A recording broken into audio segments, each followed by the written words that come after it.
안녕하세요. 저는 장애에 대해서 많은 사람들에게 알려주고 장애인과 비장애인이 함께하기 위해서 노력하고 있는 장애인식 개선 교육 강사 송치현입니다. 반갑습니다.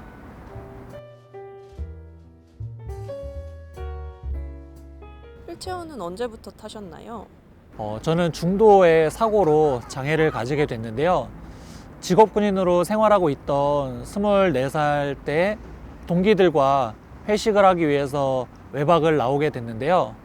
회식이 끝나고 이제 길에서 전화 통화를 하고 있던 중에 자동차를 피하려다가 다리 난간으로 떨어지게 돼서 목에 있는 신경을 다치게 됐고, 지금은 이제 사지마비 장애를 가지게 되었습니다. 정확히 이렇게 다친 부분을 말씀해 주실 수 있으실까요? 우리 몸에는 이제 목에서부터 엉덩이까지 길게 척추뼈가 있고, 그 안에는 척수라는 신경이 있다고 하더라고요.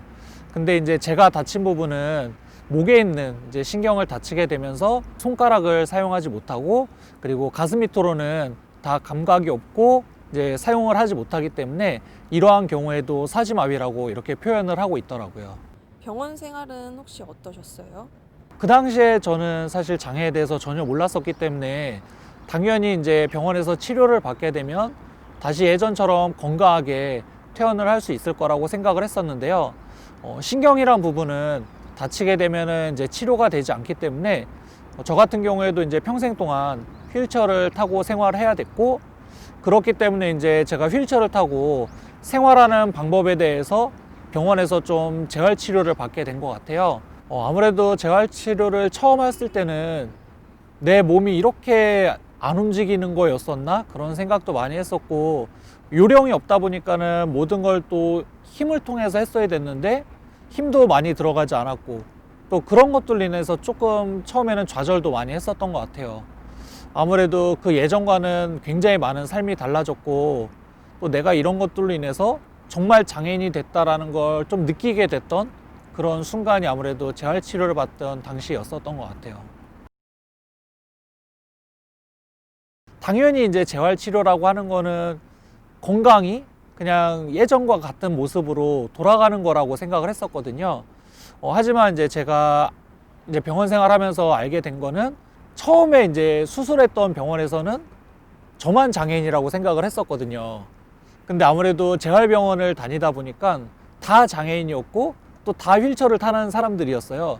그러다 보니까 그 생활 안에서 좀 적응을 했었던 것 같아요. 지금에 와서 생각해 봤을 때는 1년 10개월이 좀, 그래도 내가 굉장히 오랜 시간 병원에 있었구나 라고 생각을 했었는데, 그 당시에는 사실 그게 그렇게 길지만은 않았었던 것 같아요. 장애인과 비장애인이 동등하게 살아가려면 어떠한 방법이 있을까요? 저 스스로도 제가 장애인이 되기 전까지는 장애인들에게 특별한 관심이 없었던 것 같아요.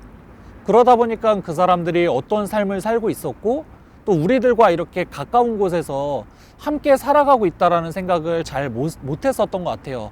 그러다 보니까 저 스스로도 장애인들에 대한 편견이 있었고, 그러다 보니까 그들과 어울리는 걸 굉장히 어렵게 생각을 했었는데, 지금 생각해 보니까 지금 제 주변에 있는 많은 사람들도 결국은 그런 것 같더라고요. 장애에 대해서 잘 모르다 보니까 아무래도 관심에서 조금 멀어지고, 또 관심에서 조금 멀어지다 보니까 그냥 나도 모르는 사이에 뭐 편견 같은 게 조금 생기다 보니까 함께 어울리는 거를 많이 어려워하고, 또 함께 생활하는 것들에 대해서 많이 낯설어하고 있는 것 같더라고요. 그래서 더 많은 사람들이 장애인들을 가까운 곳에서 보고, 또 그들에게 관심을 조금만 더 가져준다면 아마 장애인들과 비장애인들이 함께 어울려 사는데 크게 불편함은 없지 않을까? 이런 생각을 지금은 좀 많이 하게 되는 것 같아요. 그리고 또 한 가지는, 장애인들도 사실 조금 노력을 해야 될 것 같아요. 장애인 스스로도 밖에 나오는 걸 좀 많이 어려워하고 있다 보니까 서로가 이제 만나게 되는 기회도 좀 적어지는 것 같고, 그러다 보니까는 조금의 벽들이 좀 남아 있는 것 같더라고요. 비장애인들도 물론 노력을 해야 되겠지만 장애인들도 조금 더 노력을 해서 함께 이렇게 밖에 나와서 생활하게 된다면 아마 그러한 것들은 많이 해결이 되지 않을까, 이런 생각도 좀 해보게 되더라고요. 꿈 또는 버킷리스트가 있을까요? 어떻게 보면 좀 거창한 그런 꿈일 수도 있을 텐데, 장애인분들이 사회에 나와서 활동하는 것도 조금은 많이 낯설어하고 있는 것 같고, 또 비장애인들도 장애인들을 조금은 낯설어하고 있는 것 같다라는 그런 생각이 들어서, 그분들이 어떻게 하면 조금 더 자연스럽게 잘 어울려서 지낼 수 있을까? 그런 세상이 어떻게 하면 올 수 있을까? 그런 생각도 하게 됐고, 그 일에 그냥 내가 하는 일이 조금은 도움이 될 수 있었으면 좋겠다라는 그러한 좀 거창한 꿈을 가지고 살아가고 있습니다. 마지막으로 이지트립을 향한 응원의 메시지 부탁드립니다. 사실 이지트립이 하는 일이 굉장히 저는 중요하다라고 생각을 하게 되는 게, 장애인분들이 이제 밖에 나올 때 많이 두려워하고 있는 것 중에 하나가 과연 나갔을 때 시설이 잘 되어 있나? 아니면 또 사람들의 시선 혹시 나를 어떻게 바라볼까? 이런 것들에 대한 두려움을 가지고 있는 분들도 사실은 있거든요. 근데 이지트립에서 많은 곳들을 이렇게 촬영을 하고, 또 장애인분들이 그런 것들을 큰 불편함 없이 다니는 모습들을 보여주면서 오히려 이제 장애인들에게도 이렇게 밖으로 나올 수 있는 큰 도움이 될 수 있을 거라는 생각을 하게 됐어요. 그래서 이지트립이 좀 더 열심히 많은 일을 해주셨으면 좋겠다라는 그런 생각을 하게 됐고요. 또 그곳에서 저의 역할이 있다면 그런 것들을 통해서도 함께 해나갈 수 있는 그런 이지트립이 될 수 있었으면 좋겠다라는 그런 생각도 해보게 됐습니다. 이지트립 화이팅! 안녕!